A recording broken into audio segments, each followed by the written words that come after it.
Saya Nur Syahira Binti Zahazri. Pada hari ini akan menerangkan tentang subjek kimia tingkatan 4 yang bertajuk konsep asas jirim. Melalui video ini, kita akan lihat bagaimana keadaan dan perubahan yang berlaku kepada zarah-zarah yang ada dalam setiap bahan. Baiklah, sebelum kita teruskan pembelajaran kita, apa yang anda dapat kaitkan melalui gambar-gambar dengan tajuk kita? Apa ciri-ciri atau sifat pada bahan-bahan ini? Yang pertama, gambar rajah di bawah ialah gambar rajah batu. Batu adalah objek yang keras dan merupakan sejenis pepejal. Yang kedua, belon. Belon yang ditunjukkan mengandungi gas, dan gambar terakhir ialah air yang merupakan sejenis cecair. Seterusnya kita pergi dengan lebih lanjut mengenai konsep asas jirim. Definisi jirim ialah sesuatu yang mempunyai jisim dan memenuhi ruang. Jirim terdiri daripada zarah-zarah halus dan diskrit. Ia juga mewujud dalam 3 keadaan iaitu pepejal, cecair dan gas. Seterusnya, perubahan keadaan jirim. Di sini kita dapat lihat proses yang berlaku terhadap zarah-zarah dalam setiap keadaan. Air yang disejukkan pada takat beku tertentu akan berubah menjadi ais dan proses ini dikenali sebagai pembekuan. Bagi proses peleburan, ais dicairkan menjadi cecair, manakala proses air yang bertukar menjadi wap apabila dididihkan dikenali sebagai penjejatan. Bagi gas yang bertukar menjadi air, apabila terkena pada permukaan yang sejuk dipanggil sebagai kondensasi. Akhir sekali, proses pemejal wapan yang mengubah ais kepada gas atau gas kepada ais. Baiklah, kita akan lihat keadaan zarah dalam setiap keadaan.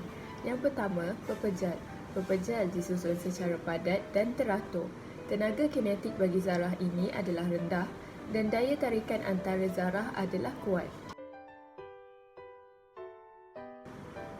Yang kedua ialah cecair. Cecair disusun secara padat tetapi tidak teratur. Tenaga kinetik bagi zarah ini adalah lebih tinggi dari pepejal dan daya tarikan antara zarah adalah kuat tetapi kurang daripada pepejal. Yang ketiga ialah gas. Zarah bagi gas berjauhan antara satu sama lain. Tenaga kinetik bagi zarah ini adalah sangat tinggi dan daya tarikan antara zarah adalah lemah. Berikut adalah perbezaan bagi setiap keadaan jirim. Melalui penerangan yang telah dijelaskan sebelum ini, kita boleh kaitkan dengan perubahan naftalena. Graf pertama yang dilihat di sini ialah mengenai takat lebur pemanasan naftalena. Sebelum itu, naftalena merupakan sejenis pepejal dan akan melebur sekiranya terdapat haba dikenakan ke atasnya. Anda boleh lihat pada graf di bawah. Dari fasa A sehingga fasa B, kita dapat lihat suhu meningkat. Di fasa A, naftalena berbentuk pepejal dan di fasa B, peleburan bermula.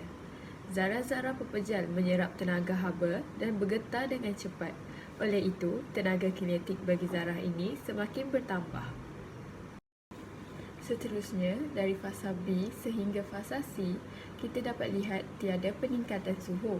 Bermula dari fasa C sehingga fasa D, suhu meningkat dan naftalena berbentuk cecair. Bagi graf takat beku dari fasa E sehingga fasa F, kita dapat lihat suhu menurun.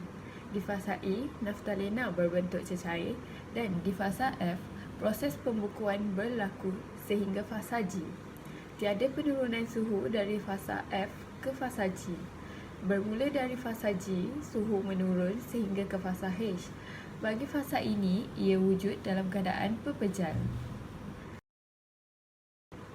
Baiklah, sampai di sini sahaja pembelajaran kita mengenai konsep asas jirim.